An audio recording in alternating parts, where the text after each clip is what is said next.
Hi everybody, and thank you for joining us for today's Train the Trainer session. My name's Zoe and I'm part of the team here at Crowdfunder. Today I've been joined as well by Murray Toms, one of my colleagues here and part of the crowdfunding team, who's going to take more of a deep dive into the impacts that crowdfunding has had for sports over the last couple of years and our wonderful partnerships as well that we have with our sports funding partners such as Sport England, Sport Northern Ireland and Sport Wales. Throughout today's session, we're going to be looking at how you can support and mentor different sports organisations and clubs through their crowdfunding journey, and how best you will be able to help them, give feedback, signpost them in the right direction to make sure that they are having really successful campaigns, ultimately raising that all-important money they need to deliver their project. But we'll also talk about those wonderful additional benefits to crowdfunding as well. We have allowed 90 minutes for this session. We've got quite a lot of content to cover in terms of the crowdfunding element, but we have allowed time towards the end of the session for a Q&A as well. So we'd love to hear from you. So please do make use of the chat box, which is just on the right hand of your screen. Please introduce yourselves, let us know the organisations that you are working with, where you are based in the country. It'd be great to get you guys talking to one another throughout the session, wherever possible. And we'll also answer questions as we go. We'll make sure we share relevant links into that chat box too, so you've got some information you can take away with you. We are recording this session, so we'll make sure we pop those links into the follow-up email along with a replay to this workshop as well, so you can watch it back with members of your team at a later date. Just a few little bits of housekeeping to go through before we get started. As I mentioned, we have allowed an hour and a half. If you find you have any issues with your internet connection, then please just use the refresh button, which you should find up by the browser bar on your device. If you click that, you should come straight back into the live session. What we'll do is we'll look through some slides initially. We've got a little video to watch as well. And as I mentioned, Murray will be talking through all of those wonderful kind of stats we've got now based on the impact and delivery that we've had, being able to work in such close kind of partnership with our sports funding partners to really showcase how much of a great platform crowdfunding can be to help all of those wonderful sports organisations. So please do use that chat box, introduce yourselves as we go. Hi, Derek, thank you for being the first, popping your name in there. Nice to have you here. And we will loop back round as much as we can throughout the session. Okay, so let's get started. For some of you here today, you will have a bit of an understanding of crowdfunding. Some of you may well have supported a crowdfunder before. Some of you may well have even run a crowdfunder yourselves. So just to kick off, what would be brilliant if you wouldn't mind answering this poll, I've popped it into the chat now. If you could let me know if you've ever donated to a crowdfunder before, just to give me an idea if you're familiar with the platform. At the moment, we've got a resounding yes, which is great. Oh. Should have just stopped it there and it would have been 100% yes. Flip-flopping around a bit. Okay, so a pretty even split. So some of you here today have experienced the platform from a supporter's point of view. That's brilliant. Some of you haven't. That's not a problem at all. It's always lovely to know where we stand in terms of people's experience using the platform, whether it's as a supporter or as a project owner. So Crowdfunder itself was set up around 10 years ago, and it was set up to help tackle society's challenges by making ideas happen, by being able to be a platform enabling those wonderful community projects, fundraisers, sports projects, all sorts of different different fundraising activity, to use the platform to be able to create really long-lasting impact, positive change within their local communities. And as we all know, sports and sports clubs play such a vital role in local communities that it's a really brilliant way for sports organisations, sports clubs to connect with their wider community and develop some kind of legacy going forward, and not only for their existing club members, but also for that wider community too. To date, you might find me moving myself around a little bit on here.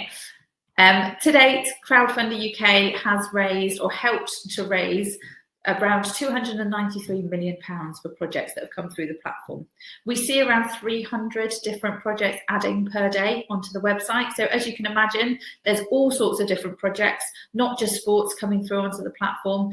You name it, somebody's probably crowdfunded for it. And it's always a really good place to start. We always recommend that people, when they're starting off on their kind of crowdfunding journey, that they explore the platform and see what's actually come before them and see if they might be able to gain some inspiration when it comes to developing their project idea, putting their project pages together. Obviously, today we're here to talk about sport specifically, and the numbers are really impressive when we come to looking at crowdfunding for sport. One of the reasons behind this is that with sports clubs and sports organisations, they have a captive audience already. There's going to be team members, club members, supporters, those that come to the matches every week. They're also a really competitive bunch as well. So by being able to harness that competitive spirit and reach out to an existing network is a really good formula for being able to create a successful crowdfunding campaign. You can see over £25 million today it's been raised for sports projects with a whopping over 285,000 supporters. It's huge numbers.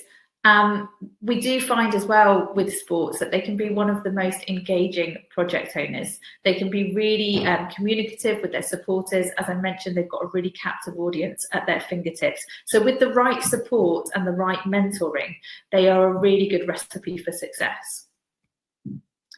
I'd love to introduce Murray, if you're there, Murray, if you'd be able to come on camera, just to talk through some of the impacts that crowdfunding for sports we've seen over the last couple of years.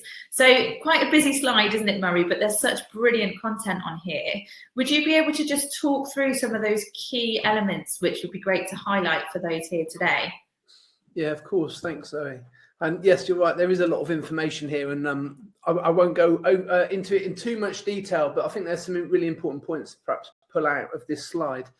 I think you're totally right in what you said before. I think like crowdfunding in sports is such a natural fit because of the way that clubs and organisations are generally the heartbeat of their community, and that's why I think so many find success. We've supported thousands and thousands of clubs now to successfully crowdfund. And they've raised an awful lot of money. And what this slide shows is split into three ways, and sort of leaving the middle part just for the seconds. On the left-hand side, it shows Crowdfunder as being a sort of really effective fundraising tool in terms of literally helping people raise the money they need to complete projects.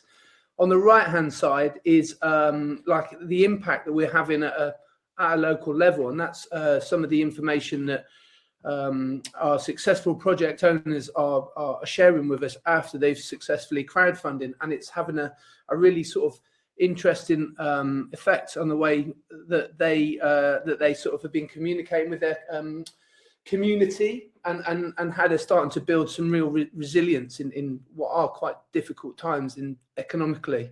On the left, it shows that we've raised about £10 million in the last sort of 12 months or so. Of which 7.3 has been raised by the crowd, so by the community, so supporters working together to support crowdfunding projects. Sport England have added the other piece to the jigsaw, and in total more than £10 million has been raised, and that's been done through like an average pledge of about £79 on Crowdfunder, where it's sort of slightly different to donation-only platforms. You're able to add rewards, which I think Zoe will be talking about in a bit more detail later. But what that does is it bumps up the value of pledge that we see, and it bumps up the volume of pledges too. So whereas when we know that fundraisers on Crowdfunder that don't use rewards and do donation only, they normally see an average of £10 to £15 for simple donations. But it's touching £80 for sports, it sort of shows the kind of the effectiveness of using rewards. And on average, our successful projects are raising around £16,000, which is really impressive, especially compared to other types of projects on the platform. That's given us what we call an amplification factor, which is where for every pound that Sport England contribute towards a crowdfunding campaign, £2.15 is being raised by the community. So in total, £2.15 is being invested into projects. I can't. My face is in the way of some of this information, I'm afraid, Zoe. Sorry, Murray, you just let me know where you want to be, and I can move you around. What do you mean, be top right? Yeah, why not? Let's go to the top there? right. Is that all right for you? Yeah, that's absolutely fine. And there's just a little bit of information here on the fundraising side.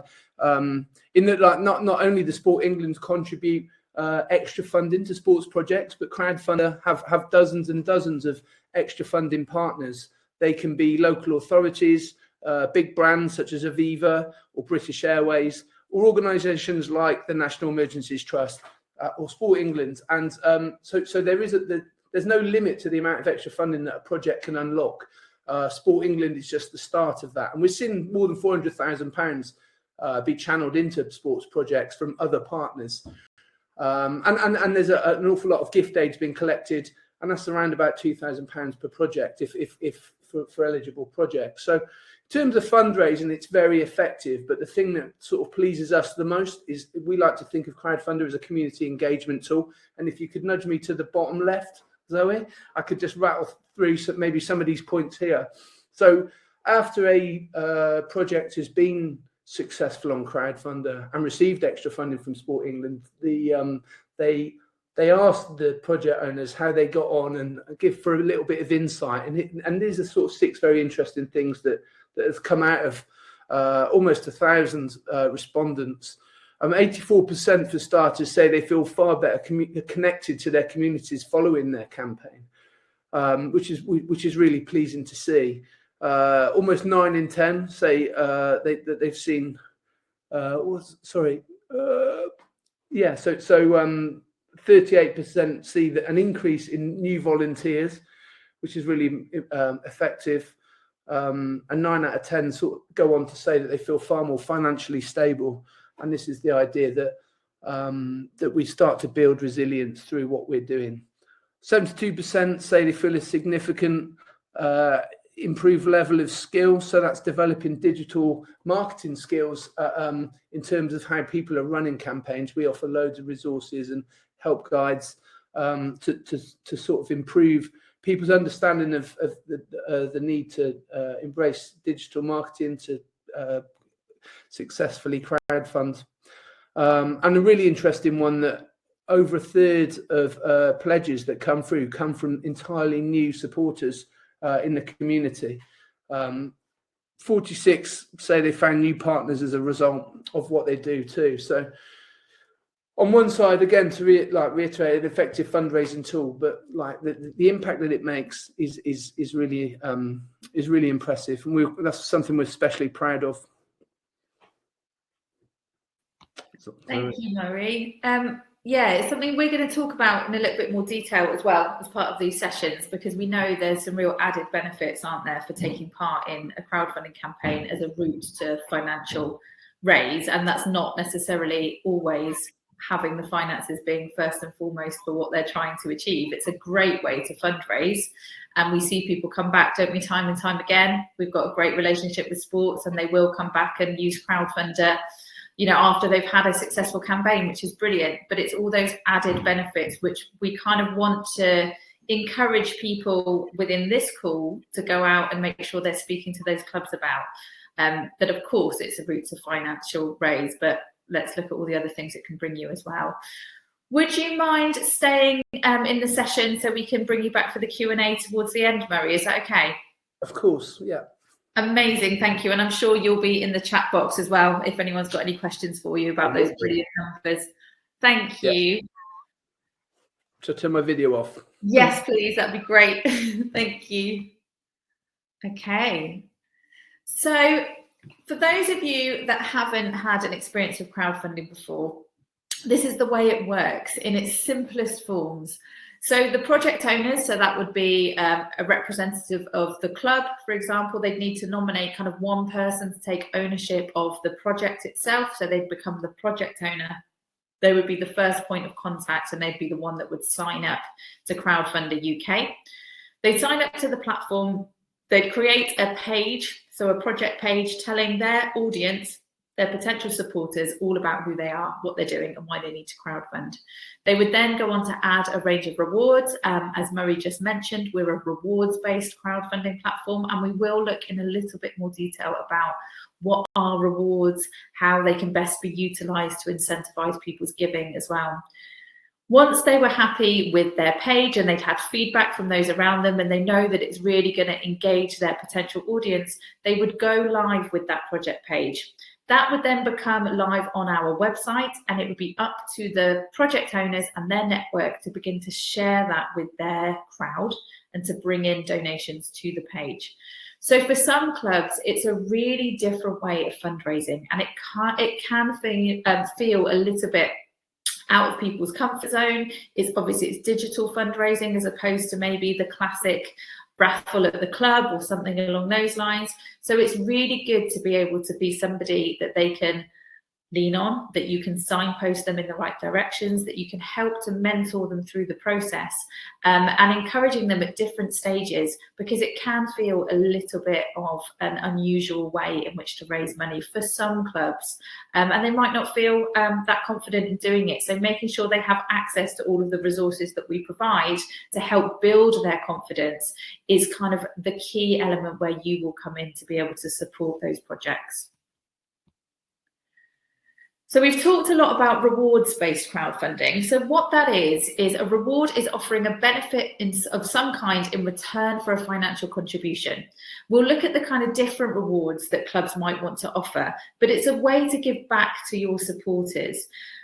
As opposed to being a donations-only platform, such as maybe Just Giving or one of those other fundraising platforms out there, by giving project owners the ability to offer rewards, it can give them a really great way to connect with their crowd. It can incentivize people's giving. As Murray mentioned there, the kind of average pledge or average donation could rise to around £80, especially for sports. But then also it's a great way to say thank you and kind of keep that lovely connection going with the potential supporters and with that wider community.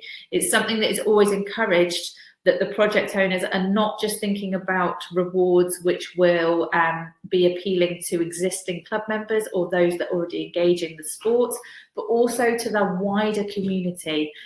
Collaboration is key as well, talking to different business owners, different people within their network to actually have some rewards gifted to the page is always a great thing to do. And it's something that our funding partners really like to see as well. So the benefits of crowdfunding are really strong. And of course, people are going to be looking about how to raise the money to make their project happen. And that could be being able to deliver different elements within their organisation. They might want to increase their facility use in terms of maybe they're refurbing changing rooms, or they want to make things more accessible, or they might just need to be really having a kind of buffer, if you like, after the last couple of years and they've had financial strain due to COVID or cost of living crisis. There's many reasons why sports clubs at the moment especially would be looking to fundraise. The added benefits to crowdfunding are so wonderful, and we see it almost be sometimes a surprise to sports clubs. We always like to talk to them about these benefits after they've finished their crowdfunding campaigns, and the stories that we get coming back are absolutely wonderful. Whether that's that they've had the local the local DIY shop actually decide that they're going to gift them elements of the refurb, and they've had volunteers come and help fit out the club's kitchen that we're raising money for. We've had some really, really wonderful stories, and these are all parts of those added benefits and getting in amongst the community and really reaching out and building a network and building positive connections. So the first of those benefits is validation. When a project owner builds a project page and puts it out there to the world, it can be quite a scary time. We're encouraging them to tell their story. They want to be able to engage with people around them. They want to know whether that idea is actually going to land well within the community, see if there's an appetite for it.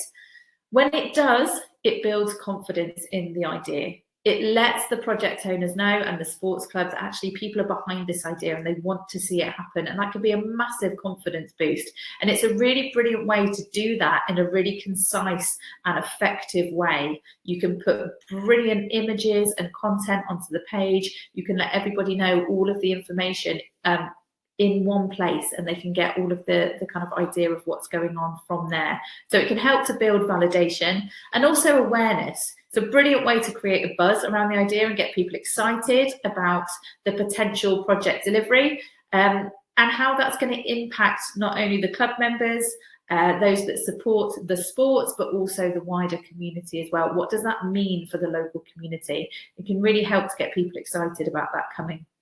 It could potentially also help with the club being noticed by a wider audience.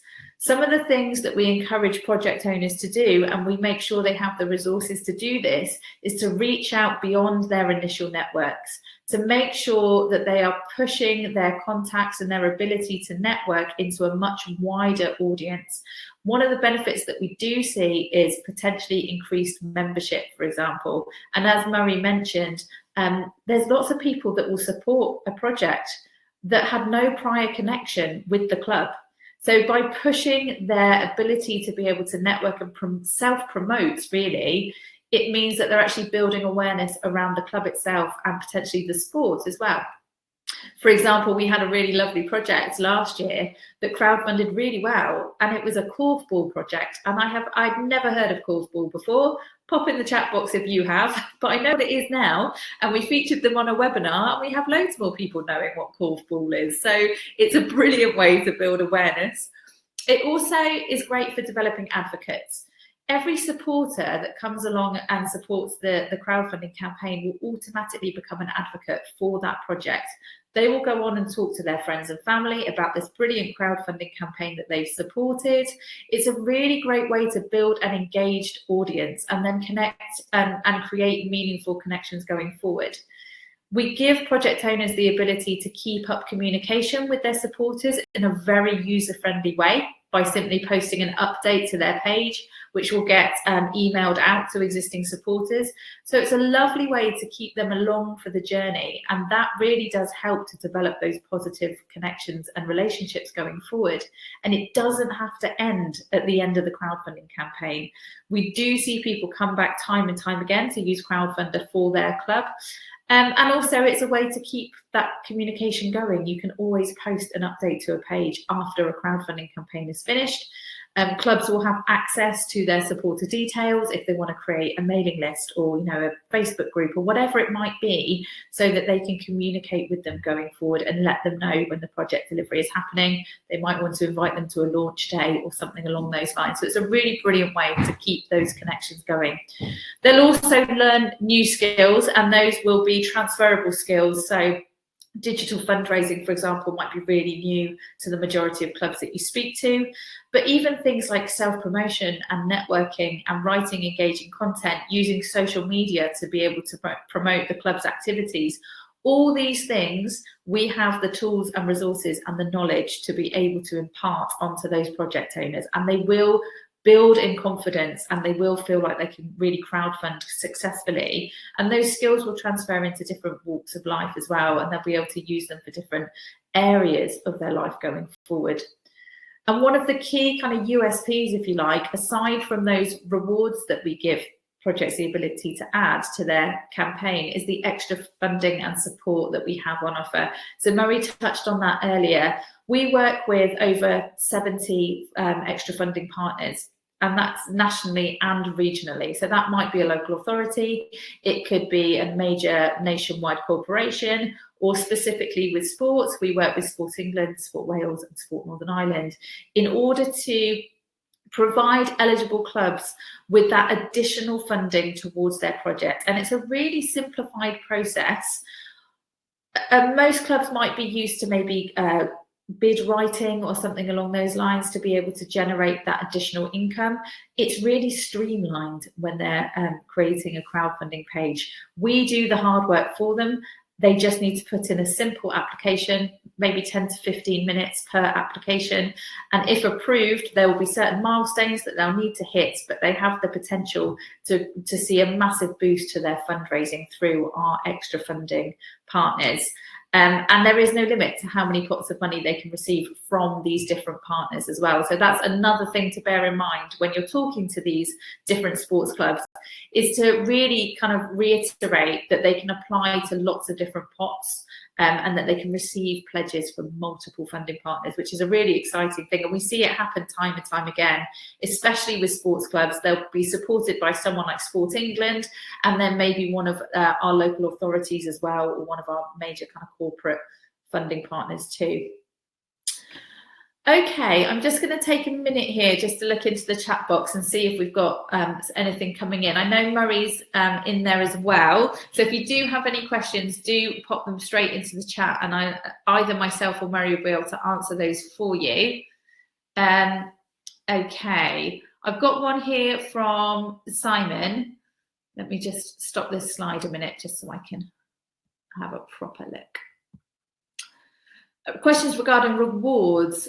Confused that there was an option to click gift aid when taking a reward. Surely you are getting a benefit, and does this discount gift aid?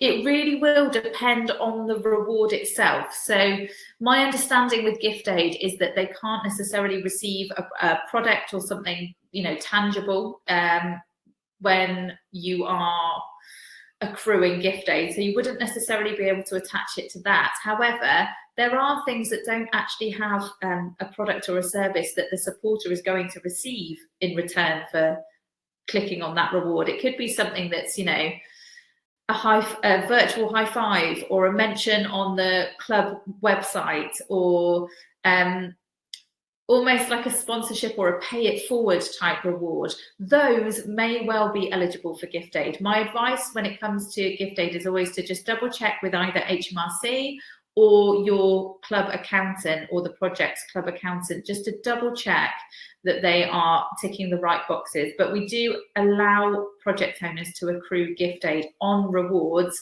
because it does depend what the reward is, but it is up to the project owner to kind of make that decision. So they need to be quite well informed in terms of what the parameters with gift aid are. But it's definitely worth that conversation with a club accountant or HMRC in terms of gift aid.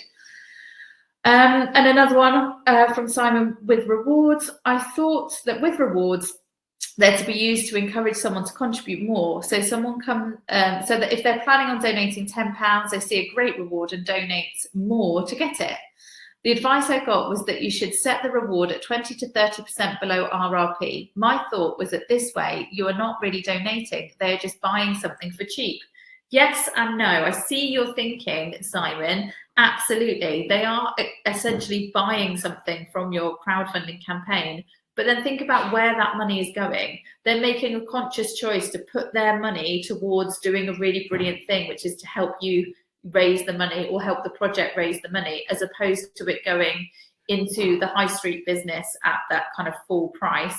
So you are incentivizing their giving, because ultimately that donation is being made to the project. The other thing that it can really help with is if there's certain milestones that the project needs to reach in order to unlock the extra funding that they've been approved for, by incentivizing people's giving through rewards, it can really help to capture a wider crowd and wider supporter numbers to be able to help them on the way to unlocking that extra funding. So I see what you mean in terms of they're buying it through the crowdfunder and just getting it a little bit cheaper, but that in essence is what we're trying to encourage them to do. They're doing a good thing with their money, and they're consciously spending it because they're supporting the crowdfunding campaign, and they feel like they've got a bargain.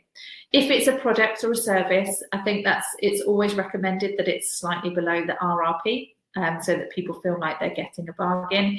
Or the other thing, and we'll look at this in more detail, is for the club to think about experiences and events, things that they wouldn't necessarily do as part of their day-to-day offering. So that might be that they're going to do bespoke one-to-one coaching. It might be that they're going to hold a community day at the club and they're going to bring in different organizations to be able to have, you know, really kind of family fun day offering, and they might sell tickets to that via the crowdfunding campaign. So there's lots of really creative ways that people can offer rewards that aren't necessarily just those kind of discount vouchers or discount products, but it's definitely something to consider and always worth putting it at lower price than the RRP where you can.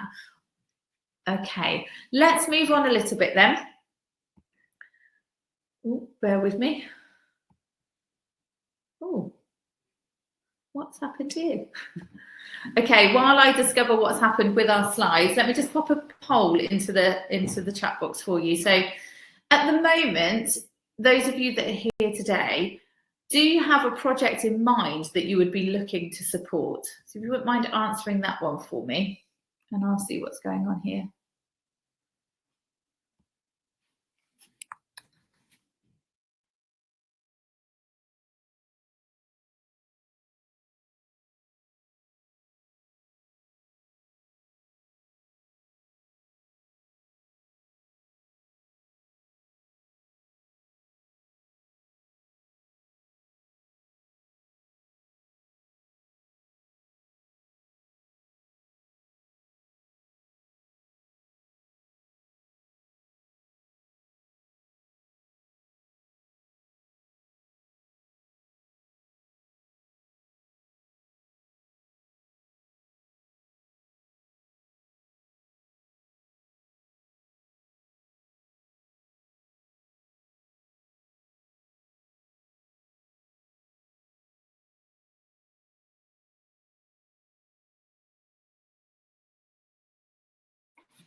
Okay, so there are a few of you, maybe a quarter of you here today that do have a project in mind that you're thinking about supporting.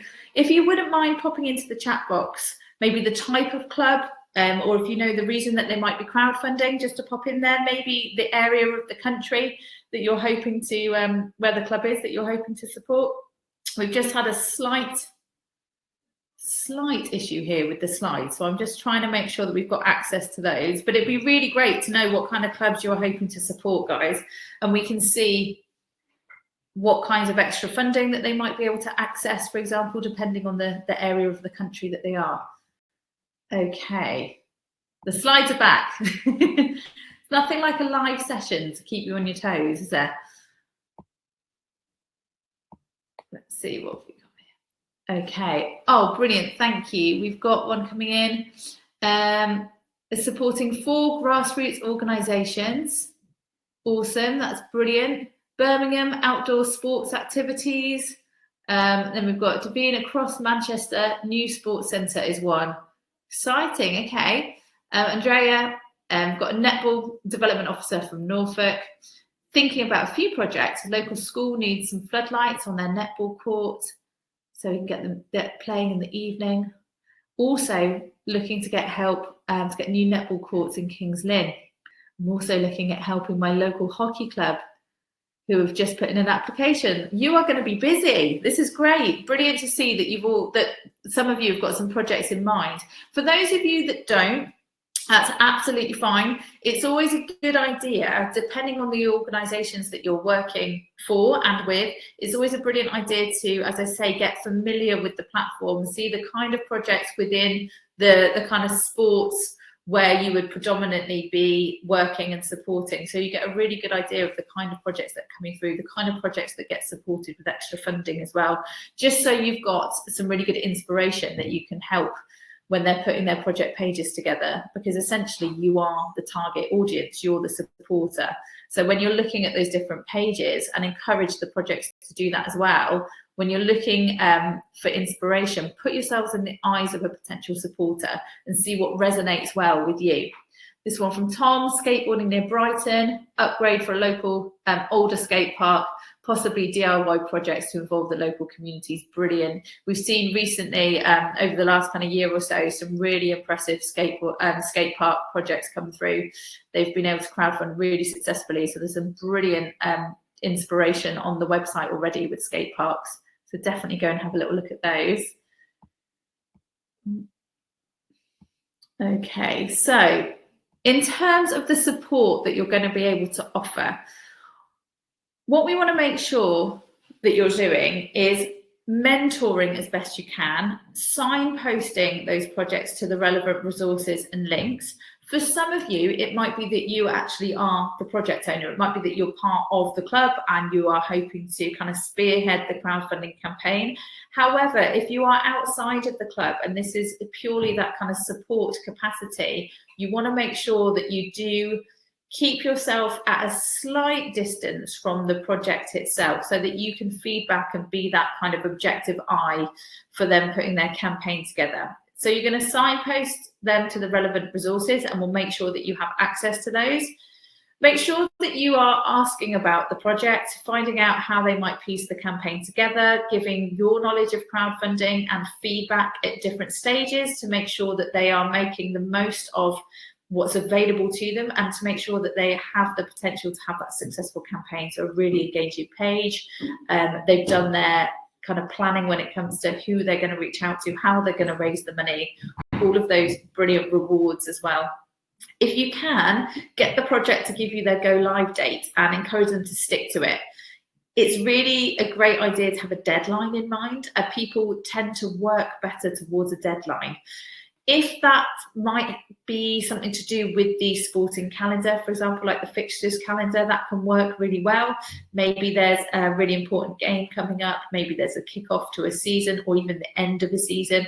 Try and incorporate things that are happening within the sporting calendar in order to maximize the exposure for the crowdfunding campaign too. And at some point, all live campaigns will go through a slow patch. It's kind of your role as well to be that listening ear and that shoulder in those moments. Be supportive and give the project owner the confidence to keep pushing and keep that momentum going. We know it happens. The key to making that as kind of short-lived as possible is having a really strong plan of activity in place, making sure they can carry on with the promotion. Maybe they've got, again, an event happening specifically during that period so they can ramp up the engagement, and maybe they've got a few rewards they want to add onto the page at that point too, to keep people coming back to the campaign. So once you're aware of that, you'll be able to give them ideas in order to push through that potential lull. Things that we don't really want you to do is, as I said, you want to keep kind of on the outside of the project as much as you can. So we encourage you not to create the project page for them. We really want to give the project owners the skills to be able to do this for themselves. It's a really empowering thing to do once they've been able to create the project page, once they've been able to actually run that successful campaign. And it's those transferable skills that will help them in the future as well. So by all means, give feedback, give them ideas, but try not to actually create the page for them. There's nobody like the project owners and the members of the club that know the project inside and out. So they're the ones to tell the story. Again, don't do all the marketing for them. You can share the project within your networks, and that would be really helpful for them going forward, but try not to do all of the project marketing. Again, a really brilliant skill for them to learn. Whatever you do, don't promise that they're going to get funded. Encourage them to make those applications. Let them know about the success rates of the applications if you can, but do not promise that they're going to get funded. You don't want that responsibility hanging over you, essentially. It's all within the project owner's hands to make sure that they are reaching out as a club and as an organisation to their potential crowd and bringing in those donations. Okay, so we don't want you to accept responsibility for the project funding or not funding. It's ultimately up to the project owners to deliver a successful campaign. We also encourage you not to assist with the campaign delivery post-funding. You're very much that kind of support mentor. We don't want you getting too involved in actually delivering the project after the campaign has funded. So with that in mind, we can take a look at what we would consider our 3 steps to success. So how to plan and create and run a successful crowdfunding campaign. Before we do that though, I can see Murray's put some links for you into the chat box, which is great. I just want to see if we've got anything else coming in for a second. Andrea, are you running any sessions for clubs to help them create their crowdfunder? Absolutely. So as Murray has put into the chat box for you all, each month we run a crowdfunding for sport, so an introduction to crowdfunding webinar, where we talk through the Sport England funds and the other funds that are available. We speak to a member of Sport England as well, so we talk in depth about the kind of projects they'll be looking to support, but we're always joined by a project owner that has successfully been approved for the Sport England funding, and maybe some others as well, and have run a successful campaign. So it's always worth signposting potential projects to one of these sessions, because they're really, really valuable content, and it's brilliant to hear from projects that have kind of been there and done that as well. So the next one is next week. It's actually on the 16th of March. And it's definitely going to be one not to miss. We've been joined by a brilliant boxing club next week, so come along yourselves, or encourage those projects to join as well. So we'll take a look at planning the project. I mentioned right at the beginning there about clubs needing to nominate a project leader. That project leader will be the one that signs up to the crowdfunding campaign with their details. They'll be that first point of contact for us, but they'll also be the person which is delegating tasks to different members of their team. We always recommend that people have a little team around them in order to plan the project, create the project, run the project, and then obviously promote the project, make sure that they are on hand to support wherever they can. So looking to either key volunteers within the club members, members of staff, or even friends and family if it's a very small club and they don't have people within that kind of team or within the club to support them, encourage them to reach out to friends and family that might be able to support them through the process. Ideally, they want to look for somebody who can create a really engaging project page, so somebody who's great with writing engaging copy, telling a story effectively, and then somebody who may be really brilliant at networking, who can be responsible for creating a network map, making sure that they've got lists of contacts for all of the different areas that the club is going to approach in order to bring in donations.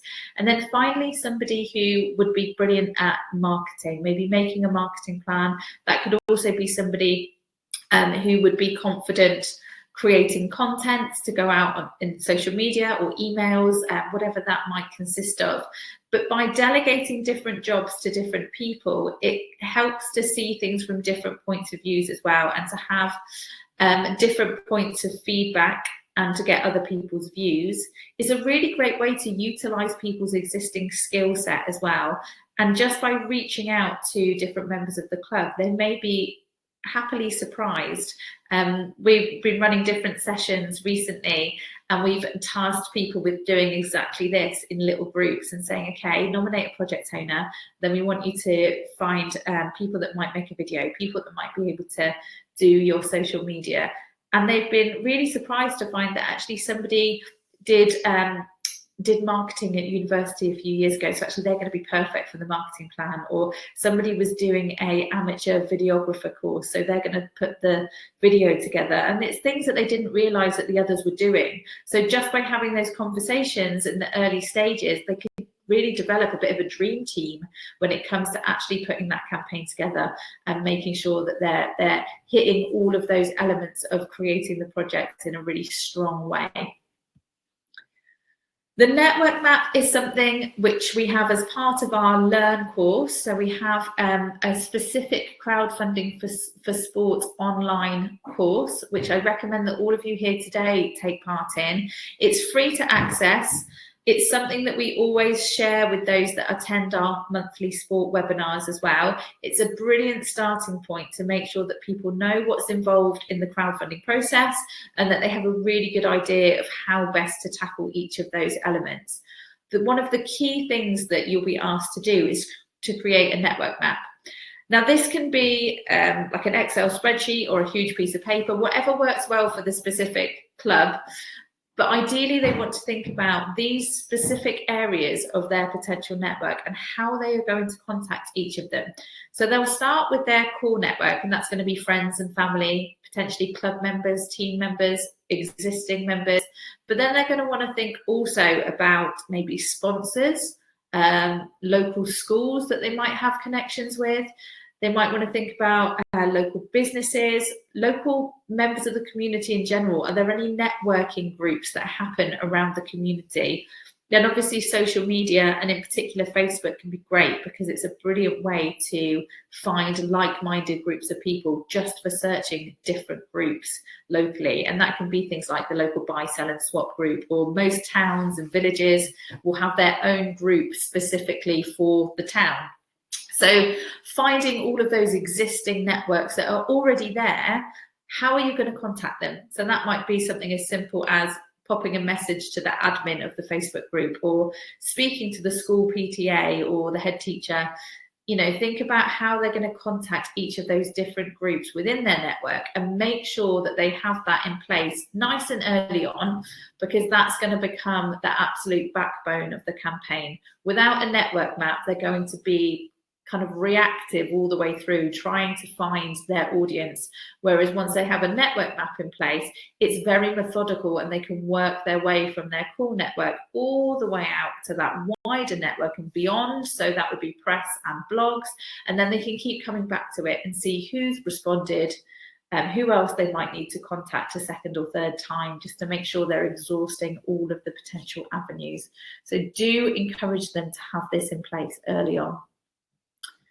So let's think about why you would support a project. Feel free to pop something into the chat box if you want to. What we know that there's a few different ways as to why people would support a project. For the majority of you here today, I imagine that it's because you've got some kind of connection with the club or the sports. You know, you might live locally, you know how important the club is to the community. For example, you might even take part in the sport. It might be your club that you go to, take the kids to, whatever that might be. So there's going to be that personal connection, and you're going to believe in the idea. Those people are going to be already invested in the idea, but they're going to need to be reminded by way of that engaging story that's on the project page. They're already invested in the club itself and they want it to do well, but they might not necessarily know the financial strain that the club is under, or that it needs to have this refit in order to carry on. So make sure that that story is really engaging and is directed at those existing members of the network that have got a really great connection with the club already. But then also there's going to be the other side of the coin, which is the members of the community that are looking to get that reward. So when it comes to creating the narrative on the page, it's almost two separate stories. One that's targeting the existing kind of connections that the club has with its own club members, with friends and family, with maybe different organisations that already use the facility, that know of the club. But then there's also going to be a narrative which is aiming to connect with the wider community that don't already have a pre-existing connection with the club, but they might be incentivised by the wonderful rewards that are on offer. And because of the wonderful storytelling on the page, they are now invested in the idea itself as well. So that's when we're thinking about local bargains, as I mentioned to Simon, you know, the things that are listed below the RRP, but it could also be things like taster sessions, bringing people into the sport for the first time. And that might be a reduced rate to what you normally would do. It could be a community day, for example, where you're really highlighting the wonderful things that the club does, and you're bringing in different organisations in order to make that a really fun family day for the whole community. And there might be taster sessions involved in that as well, where people can get involved in the sport. That could be bespoke coaching sessions, merchandise. Even if the club has its own merchandise, that could always be on offer. We see things crop up as well, like you know, a signed match ball, for example, or VIP stand tickets and things coming through for watching the matches. So do think creatively about unique rewards, one-off experiences, products and services that the club itself would be able to deliver, but also get the project owners thinking outside of the box and get feedback from those that aren't necessarily involved with the sport as to what they might want to see as a reward. The other really key thing to bear in mind for projects is their target. Do encourage them to set a realistic target. So they want to be as realistic as possible. They need to start really with the minimum amount of money that they need to make the project happen and then plan to overfund it. We do give projects the ability to set something we call a stretch target, so that once they've hit 100% of their initial target, they can then carry on crowdfunding and aim for a second target, which is movable. They can keep increasing that as much as they like whilst the project is still live. So do encourage them to think, okay, what do we need? What's the minimum amount we need to make this happen? And then we can always set a stretch target for all of those additional things that we would want in order to make the project delivery really amazing. Think about the size of audience as well that they might be able to reach out to. They need to be realistic in terms of their target size versus their audience size. So they don't want to choose a huge target without having a plan to back it up, without knowing that they're going to be able to connect with quite a large crowd in order to bring in those donations. We always encourage projects to make sure that they have an idea of where their first pledges are coming from, and that comes into the planning stages. If they can lock down any key pledges ahead of the go live date that they've set, that puts them in a really strong position when they go live to have these pledges land on the page, and that gives them a brilliant kind of narrative and great content to then start pushing out to a wider audience, because they already look like they're on the path to success. They've launched, and within the first day or two of launching, they've already got these pledges coming on, and then they're going to build and push the crowdfunder out to a slightly wider audience with each element of promotion, looking back through that network map and hitting all of those different areas of their network. So by the time they get to, say, press and blogs, which is kind of the final stage, they're already almost at their target. So it's about clever planning, how they're going to bring in the donations, from where and at what time. So if you can support them when it comes to putting that network map together and to think realistically about targets, encourage them to have a good grasp of where the first 25% of their target will come from. 25% is a really key amount of money, because for a lot of our funding partners, that is the first milestone to unlock the extra funding. And it will need to be normally from a set amount of supporters. So if they already know where that money's coming from, that's potentially already going to give them that boost of unlocking the funding. And then they've got a brilliant story to go out to a wider audience with, to say that they're already being supported by Sport England, for example. And they just need additional supporters to get on board too, to get them to hit their target. They can also pick from one of our funding methods. So they could choose to be all or nothing, or they could choose to be flexible funding. Each of these comes with their strengths and their weaknesses. It's definitely worth the projects having a look into each one of these, but in its kind of purest essence, all or nothing means if they don't hit 100% of their target, then all the money raised will get refunded to their supporters, including any extra funding. If they are flexible funding, or keep what you raise, even if they don't hit their target, they will keep what they've raised from their crowd, but they may well forego any of the funding from our extra funding partners.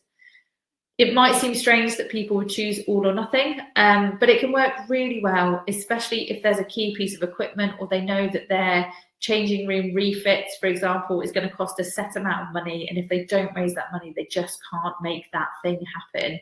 Then all or nothing can be a really good choice. And it can also create a really brilliant sense of urgency, not only for the project owner, but also for the crowd. So just get them to think about which way of funding suits their project best out of these two. Okay, creating your project. Thank you, Murray and Neil, for answering questions in the chat box. That's really helpful. We've got some brilliant links going in there as well. Thank you for that. Do feel free, everybody, to keep popping those questions in, and we'll make sure that we get around to as many as we can. So when projects are starting to put their crowdfunding pages together, it's a really user-friendly platform. Everything's broken down into kind of bite-sized sections so that people can dip in and dip out.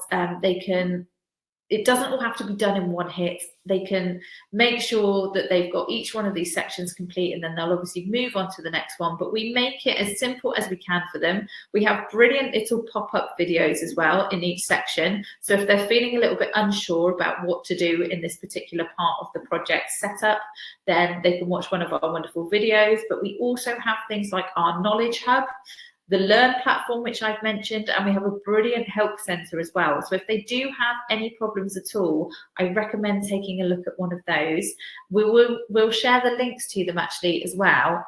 I will pop them just in here for you now, because they're really useful for you to have so that you can familiarise yourself with these, find out the kind of information that's in there. But especially when it comes to putting the page together, there's some brilliant advice in the Knowledge Hub about how to make an engaging video, how to tell your story effectively, and also how to make sure that you're finding your audience. How do you actually create that audience in the first instance? So I'm going to pop a link to the Learn platform as well in there, because I've mentioned that a few times now. With sport, we know a formula that works really well, and I'll show you this in a second. But ultimately, with the telling your story part of the page, we want to make sure that clubs are letting us know who they are. So who they are as a club or an organisation, what is the need for their funding? So why are they crowdfunding? Why is what they're doing important to the community? So what's that impact going to be for those that are around them? Who's going to benefit? And then how will the money be spent? So if they can sum up all of those things in their telling the story section of this page, it's going to be a really brilliant way to keep all of that information centralized.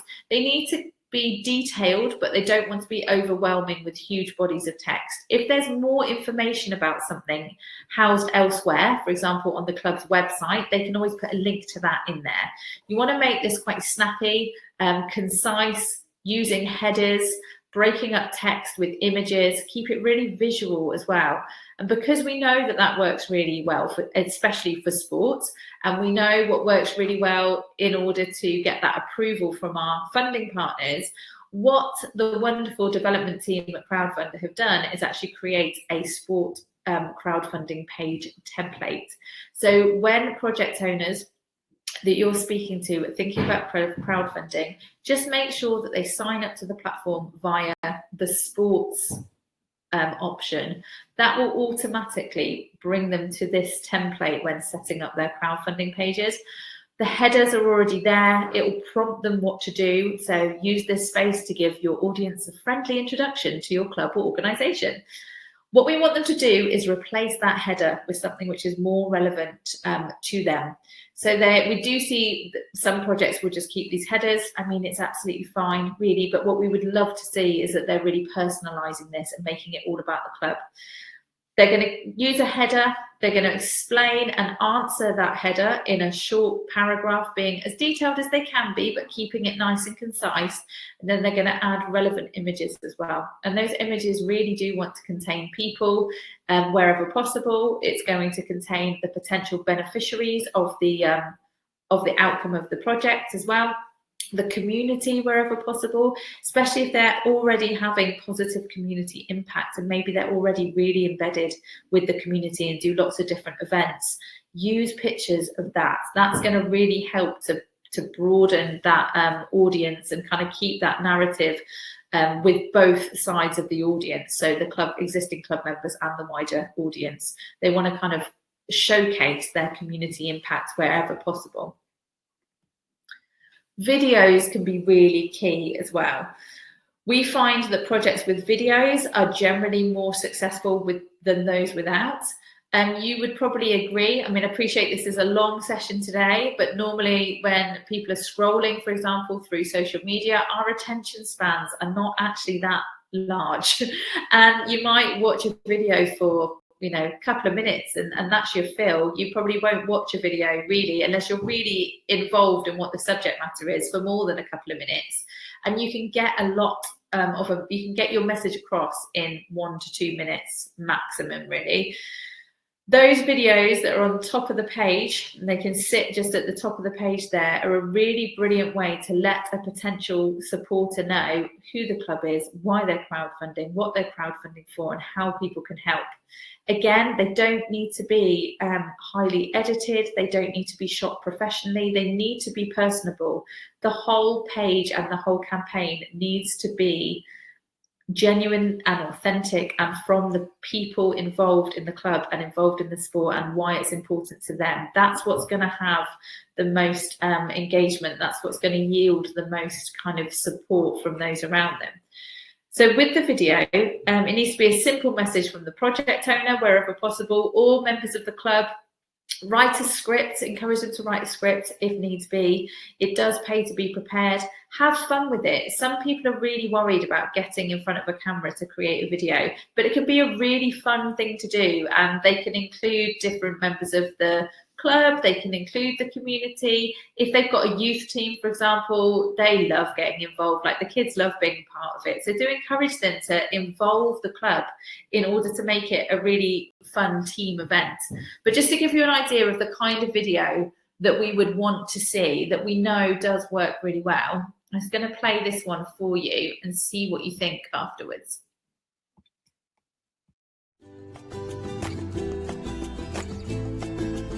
Do let me know in the chat box. Hi, and welcome to our wonderful club, Manor Park, which we all love to bits. People have been playing sports here since 1907, so there isn't a lot that we don't know or have seen.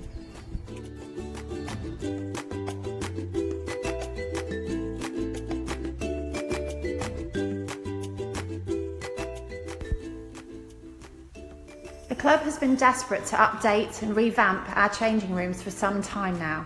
Not much has really changed in there for over 25 years. While thinking of ways to fund this amazing idea, we have turned to a crowdfunding project as the only way to achieve our dreams of building some modern changing rooms. And me?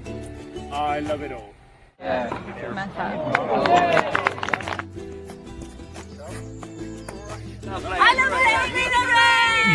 Not even that competitive, are we?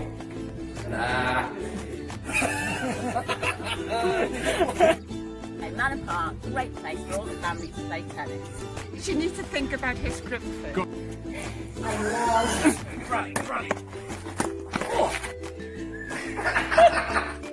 love Manor Park! Our crowdfunding page is now open with a whole host of rewards. So please take a look. There are some absolutely stunning items to choose from.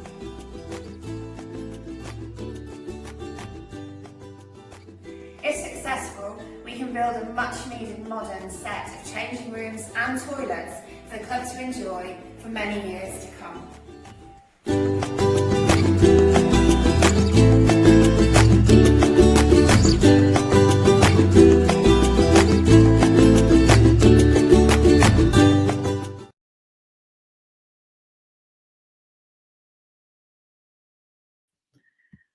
So let me know what you think. I love that video. I love the sense of humour that they've got behind it, and you can see all of the different people that are using the club, not just the club members themselves, but you've obviously got people that are using the facilities coming along to the clubhouse.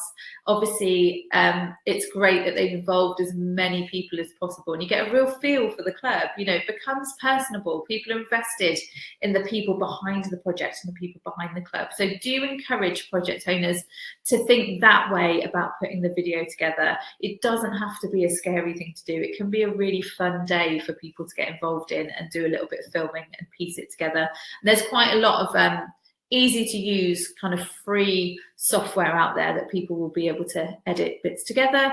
We just need them to be able to upload either a YouTube or a Vimeo link, both of which they can access for free on the internet as well. So really user friendly, and they don't have to be professionally shot or anything like that. Okay, rewards. This is something that we really want projects to get creative when they're thinking about rewards. We do see sports clubs being some of the most inventive people when it comes to rewards going onto their page. I think that they have a wealth of potential for actually putting rewards on there because of the different people that they are working with and because of the different people that they have within their memberships and all those different things. So aside from the coaching sessions, the corporate sponsorship, the use of the clubhouse, the maybe bar tab behind the clubhouse bar for a reduced rate, all of those things that the club could potentially offer, it's really brilliant for them to think a little bit more outside the box and actually reach out to the local community and business community as well to see if there might be things that they could offer to pop onto the Crowdfunder.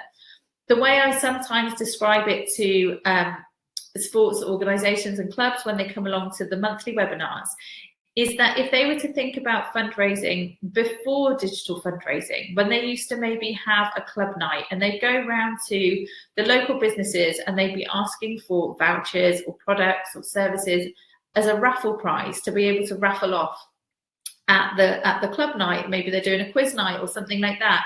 It's a similar principle, but rather than raffling these items off, they're going to list them at a specific price on their crowdfunding pages, and people will claim those for that price rather than, you know, coming along and buying a raffle ticket on the night. So the same way that they would go and speak to the local fish and chip shop or the local restaurant, pub, high street shops, whatever it might be, it's that similar principle. It's just that they're putting it onto a crowdfunding page rather than, you know, raffling it off maybe on the night.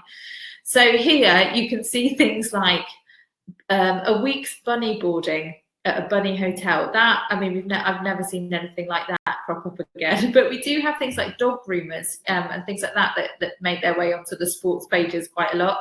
Hairdressers feature quite heavily. And things like MOTs we've had, accounting services, products and services that people may well still be going out and buying for themselves anyway, but they can actually get them through the Crowdfunder a little bit cheaper. Those are always a good thing to put on there. And then those experiences that we've mentioned, so whether that's something hosted by the club itself, or there might be some local attractions close to the club. So that might be theme parks, that could be leisure centres, cinemas, you know, kids soft play, whatever it might be, but you might be able to get some kind of discount for there, or, you know, freebies would be brilliant. Ideally, the projects want to have these things gifted to them. If they can have that rather than going out and buying lots of things to put on as rewards, ultimately we want them to have as little kind of financial, what's the word I'm looking for? It needs to be like a low risk financial fundraising exercise. So if they can have things gifted to them, that's brilliant. But they might decide they actually want to create some things themselves, and that could be some merchandise, that could be that they're going out and buying things and they're going to list them as part of the crowdfunding campaign. But wherever possible, it's a great idea for them to be not having too much of a financial outlay. They may well find that they do need to be putting money into actually delivering the rewards, whether that is physically delivering them, you know, sending them out to people, or obviously putting on any of those events that they might be thinking about as by way of a reward.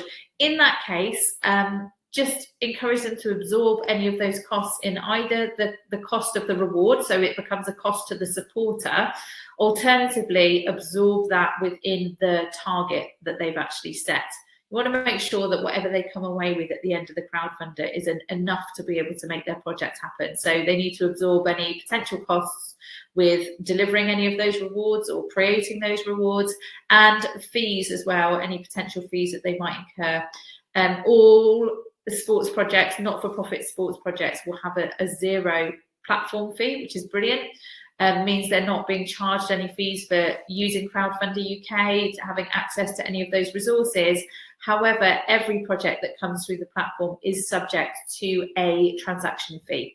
And those do vary depending on the organisational structure of the crowdfunding campaign. So just make sure that they're checking where they sit within that fees structure, and making sure that wherever possible, they absorb those fees within their target. The other thing that we have, which is a brilliant thing for sports clubs to get involved with, is we give project owners the ability to multiply their crowdfunder. So a multiplier project is something that we have on our site, which enables other people to fundraise on behalf of the main project. So for example, you can see here Brixton BMX Track, they were a multiplier project. So they applied to be a multiplier. It's something we can do from our end. We can switch it over. Alternatively, when they're putting their page together, they can choose to be a multiplier at that stage. They will see when they go live a become a fundraiser button. So start fundraising will appear on their page, and people can come along, click that button, and they'll be prompted to set up their own fundraising pages. You can see here they actually had 23 separate fundraisers for their main project, which was to redevelop the track. They actually set a fundraising challenge. So it was a set amount of laps around the existing track.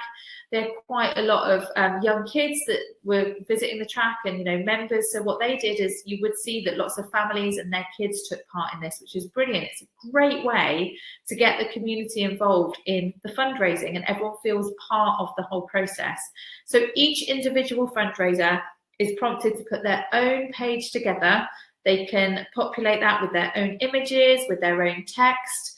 They can also have access to the main project page's rewards. If the project so wishes, they can share their rewards with these fundraisers. But it's a great way to involve the community. All of the supporter numbers and all of the money raised from the initial individual fundraisers, the individual ones will be funneled onto the main project page. So if there are clubs that have great links with the local schools, community groups, scouts, clubs, whatever it might be, where there's groups of people that would be really supportive and would be really happy to take part in some fundraising activity, that's a great thing to consider, and it can really help projects to hit those milestones in order to release that extra funding as well, especially because it can really increase those supporter numbers. So we've mentioned extra funding quite a lot. We have a huge wealth of extra funding opportunity available on our website, and it's a brilliant thing for projects to engage with. It's something that we see be a real boost, especially to sports, and we do see projects being supported not only by our sports funding partners, but they may be supported by multiple funding partners too. So examples, as I've said before, where they may have been supported by Sport England and then a local authority. We also saw quite a crossover between British Airways, and we had British Airways and Sport Northern Ireland. We had some brilliant projects last year as well come through. So always encourage them to look at all of the different funding pots available and to apply for any of them that they think that they would be eligible for. Our computer system matches projects with what we think will be a relevant funding partner based on the information they're giving us when they're setting up their project. And then it's up to them to just take a look through the eligibility criteria and put in any of those applications. They will also, when they're putting their pages together, they will need to let us know whereabouts they are in the country, so we can make sure they're matched with the relevant funds. They will need to tick this box, which will appear in their extra funding portion of putting their page together, to allow us to share their project details with our funding partners, just to make sure that, essentially if they haven't ticked this box, then we won't be able to match them with anybody. So they do need to make sure that they tick this one. They'll also need to let us know who's likely to benefit from their project, what their potential outcomes are going to be. And primarily for a lot of sports clubs, that's going to be improving physical fitness, but it also could be tackling isolation and loneliness. They could be working with different demographics of the community, where actually the ripple effects from sport is going to be really, really impactful. So to think about who's going to benefit, how they're going to benefit, and the types of age brackets and things that they're going to be working with. Just a little brief overview then of some of our sports funds that we have available. We have our Sport England Active Together Fund. So projects can receive up to £10,000 or 50% towards their target, depending obviously what their target is, but they can only receive a maximum of £10,000. So this fund is helping to support sports organisations and bringing people back into kind of physical activity, thinking about the impacts of the COVID pandemic, which people are still feeling the effects of, but also now the added impact of the energy crisis. So it's aimed at not-for-profit organisations benefiting the communities in England, looking at how to best support those clubs and organisations to continue delivering what they do, maybe increase their delivery, bring people into sport, really cement themselves and have that kind of legacy within their community where they might be under financial strain at the moment, especially after the last few years. The other fund from Sport England is more of a capital fund. This was launched in conjunction with the Birmingham 2022 Commonwealth Games, and it's now ongoing, which is brilliant. So it's now the Commonwealth Games legacy. Again, up to 50% match funding towards the project target with a maximum pledge of £10,000. So that's more looking at those clubs and organisations that might be looking to expand, refurbish, again, not-for-profit organisations. And it's all about bringing communities together as part of that Commonwealth Games 2022 legacy. Sport Wales, their match fund, again, up to 50% of a target, and that's up to £15,000 per project available.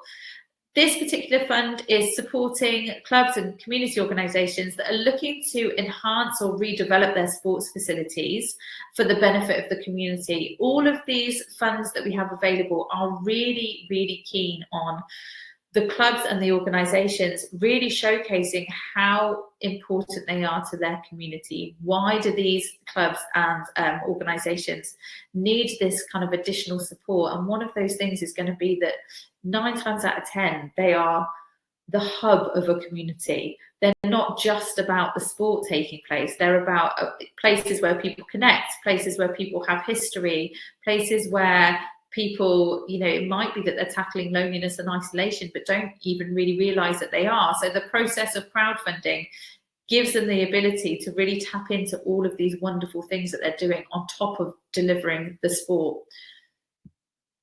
Sport Northern Ireland, clubs in Northern Ireland can receive up to £5,000, and that's to help build back better. So they're encouraging the sports sector in order to keep the community involved, in order to build on their offering and actually really engage with that community again, bring people into sport. So again, the match funding is up to 50% of your initial crowdfunding target. However, with this particular fund, depending on the area in which the club is, so if it's in a rural area or if it's in an area of deprivation, that could increase up to 60% towards the target. So definitely one to look at in that area. When it comes to running the project, everybody can help. Everybody can play a part. So not only from the project team, so those project owners and those key individuals that are going to help put the project together and actually run the campaign, everybody that they speak to, and the wheels need to be put in motion on this quite early on, can do one of these 3 things. If they can do all of these 3 things, even better. But everybody that the project owner and the project kind of delivery team speak to should be able to share the project on their behalf, may even be able to offer a reward, and might be able to make a financial contribution as well. So if we're thinking about those businesses that the projects are looking to source rewards from, if they're sourcing a reward, can that business also shout about the crowdfunder to their networks and say, we've done this wonderful thing and we've given this reward to this brilliant crowdfunding campaign? Could they also maybe put in a financial contribution? Possibly, but they can definitely do those other 2 things. Sharing and utilising other people's networks is a brilliant way to get the message out to a wider audience. So make sure that those 3 key messages are cemented in the project owner's kind of planning when they're going out and speaking to people about the campaign. In terms of using the network app, when people are thinking about bringing in donations and bringing in support to their crowdfunding campaign, they want to start at the centre of their network and slowly build out, almost like a kind of snowball effect, working out to a slightly wider audience with each part of this network. So they're going to start with those secured donations that they've already arranged up front, and that might be from members of the team or friends or family, even existing club members possibly. Once those are on the crowdfunding page and it looks as though it's got off to a good start, they're then going to start thinking about those slightly broader audiences. So that might be more club members, existing supporters. So that could be people that come and watch the matches and, at the weekend. That could be people that they already have an existing mailing list or something like that. And then beyond that, they'll be looking at reaching out to social media, local people, so community events, local businesses. And then eventually they're looking to get a bigger shout out really from local press, blogs, local media, local radio. All those conversations can take place during the planning element. They can speak to the local radio station, they could speak to the local newspaper and say, we are going to be crowdfunding. Could we count on you to actually give us a bit of a shout out when the time is right? And that time is going to be when the project is over halfway funded. They look in a really strong position to be able to get over the line and hit their target, and they just need that additional push. So that's when the press, the radio, blogs even can come into play. In terms of coaching and support to actually help these projects get where they need to be, they will obviously have people like yourselves who can mentor and signpost them in the right directions, give feedback, be that listening ear when they're finding it difficult at times. But we also have a wealth of support on offer for projects too from our side. So we've mentioned the monthly webinars that we host specifically for sports clubs. We also have weekly drop-in sessions. They're hosted by Zoom, so any projects can come along to those. Again, free to access, and they can come along, ask any questions about their project. It's a really lovely way to actually engage with other project owners as well. And we see some brilliant peer-to-peer support in those sessions, which is great. We've got the online learning, and the guides as well. We've got sport-specific guides to help people know exactly what they need to do to put together a compelling campaign. We have the Knowledge Hub, which we shared a link to in the chat box. That has got hints and tips and advice for every single stage of the crowdfunding campaign. When the projects sign up to Crowdfunder UK, they will start getting tailored email advice, and that's going to be sports specific for sports clubs, which is great. So they'll be signposted in the right direction in terms of the crowdfunding side of things. We've got a brilliant customer support team down here in Cornwall. They are a small but very dedicated team. We also have a help centre, which I always recommend people check out first, because the help centre is full of brilliant troubleshooting guides, FAQs, and then if they can't find the answer there, then I would contact the support team. And then finally, we have a live project dashboard. So project owners can manage every aspect of their crowdfunding campaign from their dashboard. They'd be able to apply for extra funding, post updates to their page, but then also be able to see the analytics and see how well their promotion is landing in terms of that converting to pledges. So they'll be able to get a real idea of how well they're trending, and how actually we'll be able to predict based on activity what we think they're going to raise, during the live campaign. And they can be reactive to that. And they can see that actually their promotion that they did just before the weekend has yielded some brilliant results, because they've seen a peak in their pledges over the weekend. So encourage them to utilize everything that we have on offer to help them to be a real success.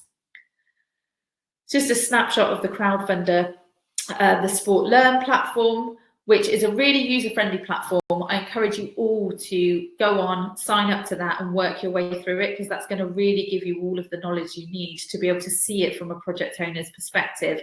Maybe even start putting your own projects together, like a dummy project, if you like, just to walk your way through how the platform actually works, so you can really help and support those projects further.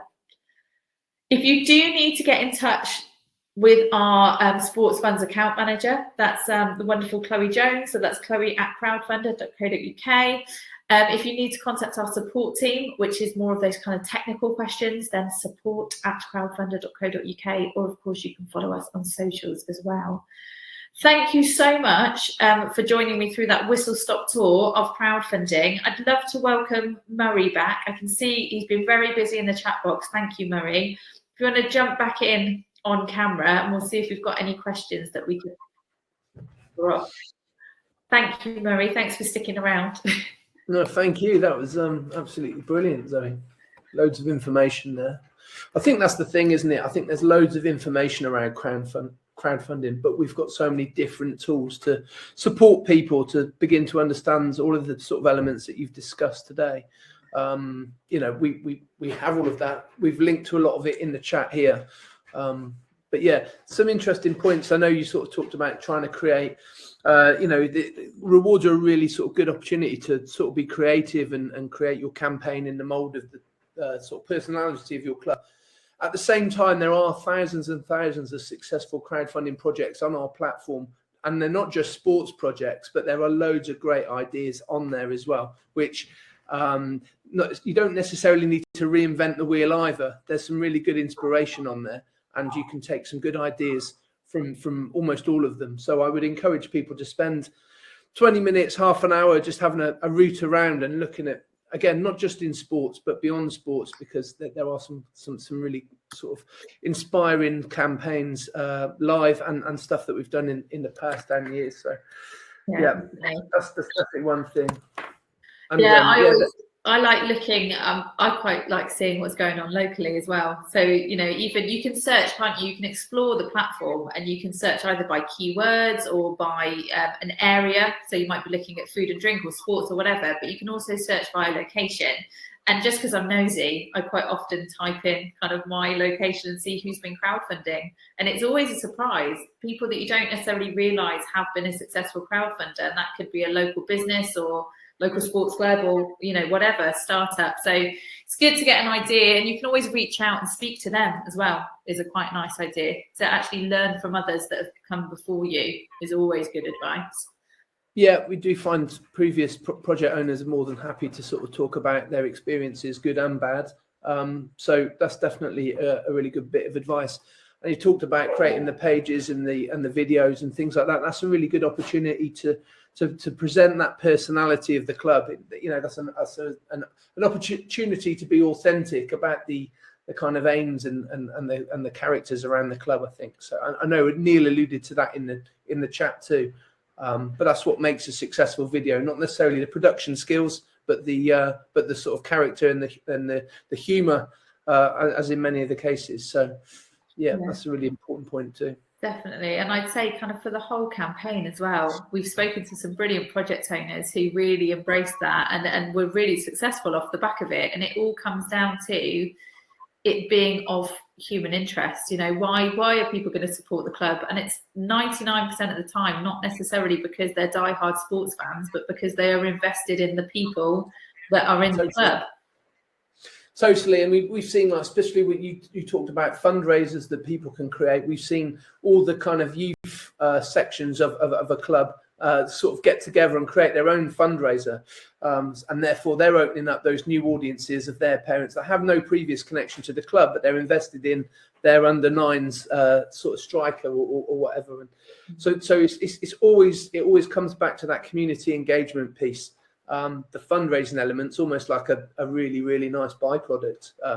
So it is, isn't it? And it's a really great way for, let's say, like the youth club, like the youth section of the club, who might not have access to their own disposable income or the ability to give onto a crowdfunder, because it's all digital, isn't it? It's not like it's money in a pot at the club on a Thursday night, but it gives them some sense of being part of the journey and actually contributing. And then they can tap into their friends, their school friends, teachers, grandparents, whatever it might be. It gives them a real sense of being involved. I think that's really important too.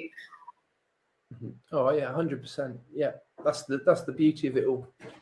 We've had a question come through about the gift aid side of things, and I don't know if you could shed any more light on this one, Mary. For me, I'm always I don't get that involved with the gift aid side of things, because I know it's something that we allow people to kind of accrue gift aid, but I know that there's rules and regulations around it, but it's not something that we necessarily advise directly upon.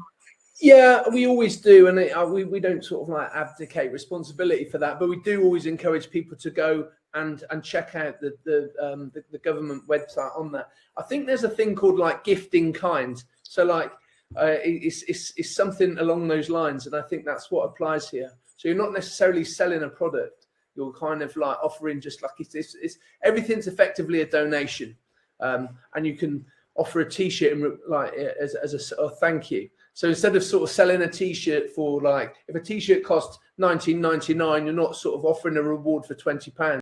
It's more that you might offer them a sort of T-shirt, but in return for maybe a £50 or £100 pledge. And I think that's the sort of grey area that I don't think either of us necessarily could give decisive advice on, but certainly there are sort of websites that can help with that sort of thing. I've just seen Neil, thank you, Neil, has just put a link with some useful gift aid information. That's right, the benefit rule, that's the one. Yeah, perfect. So yeah, go and have a little look at that one, Andrea, and see if that helps at all. But yeah, gift aid, it's brilliant that you can accrue it on your pages, but do make sure you're having a little investigate as to the ins and outs of it before you do so. But it can be a really great boost to your fundraising to attach that onto your campaign. If there's not any more questions coming through, let's just have a quick check. We've covered off a lot today. We will send through a replay of this whole session and some links as well that we've talked about, and also links to obviously join the next monthly Introduction to Sport, Crowdfunding for Sport webinar, and those drop-ins. Do make use of those. Even if you're not supporting a project at the moment, it can be a really great way to give you the knowledge and information for when you do have those conversations. Before we go, I would just like to finish off with a poll, and just to see how all of you are feeling after taking part in today's session. So if you wouldn't mind answering this one and just letting me know how confident you are feeling after listening to us for an hour and a half, as to whether you'd be able to confidently signpost and support projects going forward.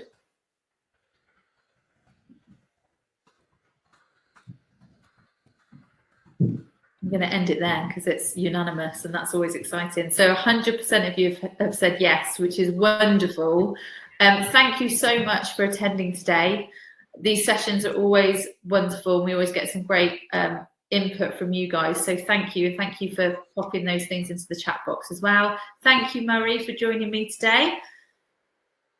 Thank you. No, thanks for having me, and thank you, Zoe, because there's a huge amount of information in there, all brilliantly presented. So I'll put my email address in the chat if anybody wants to follow up. I'm more than happy to chat. Brilliant. Thank you so much. And do stay in touch. If you come into contact with any projects that need supporting, obviously let us know, bring them along to those webinars, and we will do our best to support you, to support them going forward. Thank you very much. Take care.